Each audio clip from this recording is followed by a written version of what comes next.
I'm Mark Braithwaite. Welcome to Leadership Disrupted. Today, I interview Richard Martin, the economist. Richard is the managing director of IMA Asia. That's a CEO forum that operates across the Asia-Pacific region and has about 250 members. The members are the regional leaders of some of the largest companies in the world.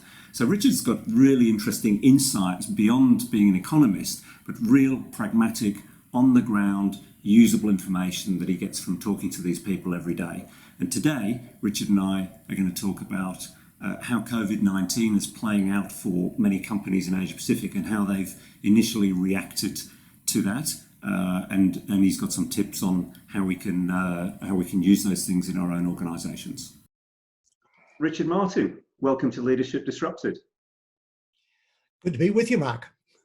Okay, so you're in a very fortunate position in that as an economist, you offer advice to businesses, but not just on the technicalities of the way an economist would look at the world, but you have very real on the ground, up to the minute information because you're discussing this with the members of your forum, which I understand are more than 250 CEOs of global companies across Asia Pacific. So in terms of COVID-19 and their response to that, what are the key issues? What are probably the top three issues that's coming up the most?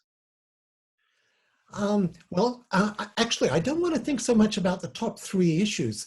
I'd say there are 4 points that we've found that people need to get right during a crisis. And it was quite surprising. So we're doing 2 or 3 Zoom calls a day with China CEOs and Asia CEOs, and we hear and listen a lot. And all of these issues have been brought up by the forum members, but it's rare for any one company to get all 4 of them. And you hear them complaining about the system didn't work as well as we thought it should have, or it was slow, or we got team members who just didn't engage with it, or after 2 months, they're getting a little depressed and a little lost. So what are the 4 things? Well, one of the first things is everyone acknowledges the goals need to be moved. It's no longer business as normal. It's pandemic economics, pandemic operations. So whatever you thought the business plan was before the pandemic hit, you drop it and you put in place new goals. That's the first. But then you've got to change in the second area. This is the metrics by which you measure the team. Remember, in the old system, you had all of these things about sales performance and delivery performance and days outstanding on invoices and all of that. That's gone. You've got to rethink, okay, if these are our goals, how do we measure the performance in getting to those goals? Now, if you get the first 2, you're a long way to getting the third thing you've got to get right during this, which is you change the compensation system. And here's where everyone has been stumbling, because it's a very rigid HR system that comes down from global, and everyone's was trying in the last few years to homogenize payment systems and keep them okay. And it's hard to get approval to change it. But if you've changed the goals, if you've changed the metrics, then you change the compensation. People won't be getting sales for a start. Delivery efficiency will drop off. The ability of service engineers to get out and service a client just evaporates.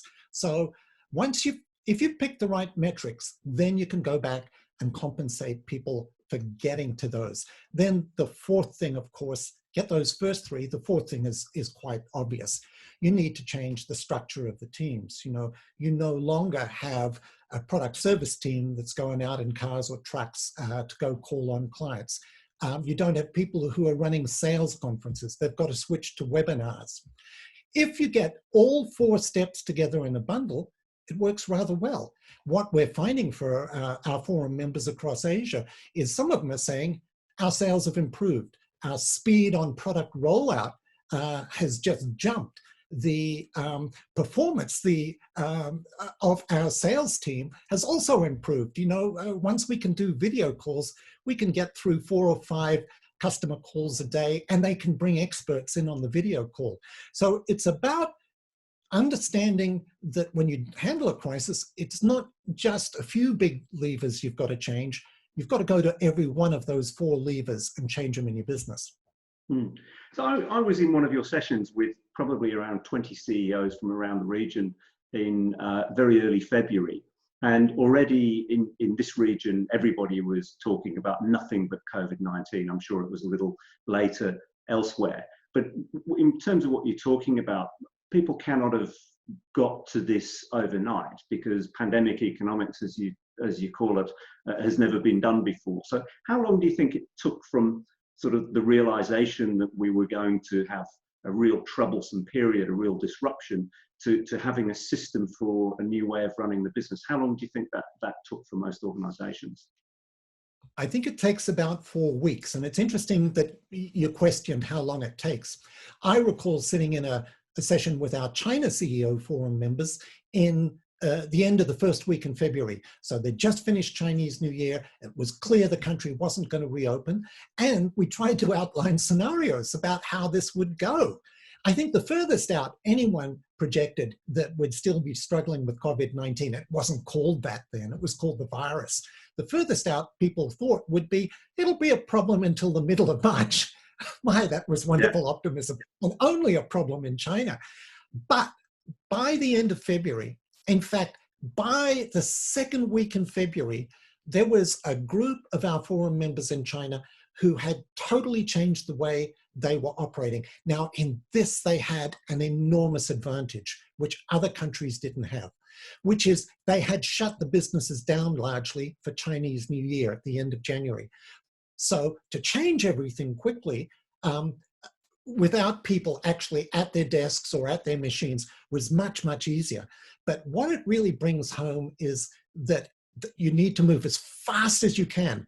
And they had the benefit of the Chinese New Year forcing a closure. Well, that may be what everyone else has to do. You just close the business. Bang, it's closed. We're going to reopen in 3 days or 4 days, and we're going to run on different principles. And then everyone has to run fast to get to that. So one of our forum members said, think fast, plan fast, act fast. And that's the only way to get through it. Yeah. Do you think that Asia Pacific as a region will emerge faster than the other global theatres from the economic impacts of COVID-19? Well, let's separate it into China and everyone else. China is going to come out stronger, and we're going to see a shift in the balance of power in the world. There are articles in the press about that. But look, we're sitting with the companies that are actually driving the economies. We're talking to the country heads who are running the factories, running the sales teams. There is no doubt that China is coming out of this in good shape. We've got forum members who sit in the United States in senior jobs in government and where they've moved to from being a corporate executive, or they're still in a corporation, but now they're in a global job. Sometimes they sit in on our discussions in China, and they, at the end of the video conference, they say, you guys are on a different planet. There's a world of pain in the United States now. And all I hear from you guys in China is it's just going up. Things are going well. You're at 95% of capacity. You're starting to rebuild inventory. You've got good support from your customers and your suppliers. The regulators are working to open everything up in a very organized fashion. It just seems like a different planet. So out of this, what happens by the end of the year is, I think, people will have, globally, people will look at it and China will be the strong card. So our China CEOs are already saying they're being pestered by head office to say, you guys are going to be on the hook for delivering as much of the bottom line globally as we can get from you, because it ain't going to come from anywhere else. Now that's China. The rest of Asia, we've still got a question mark over that. Korea, Taiwan may come out okay, but elsewhere, particularly the emerging markets, we just need to see if they get on top of COVID-19, and that's not clear yet. Yeah, thank you. I'd like to come back to you and do another interview specifically on China next week. But so just to finish off for today, could you, just thinking of all of the conversations you've had with the CEOs across the region and how they've been dealing with this crisis, can you give us a couple of examples of what you would consider best practice or good ideas that the viewers of this video can take away and use for themselves? On best practice, I'd say during a crisis, recognize that the internet and digitalization of your business is probably the best tool you've got. Now, this isn't something we arrived at in looking at the COVID-19 crisis. I've been working in the Asia operation for close to 40 years.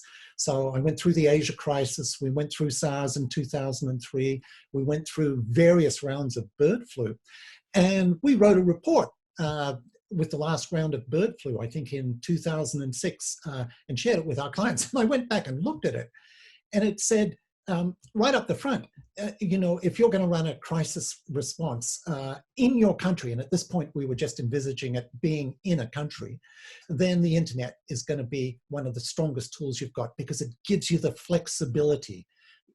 You need to be able to completely rethink your team and bring it together in another format in 48 hours.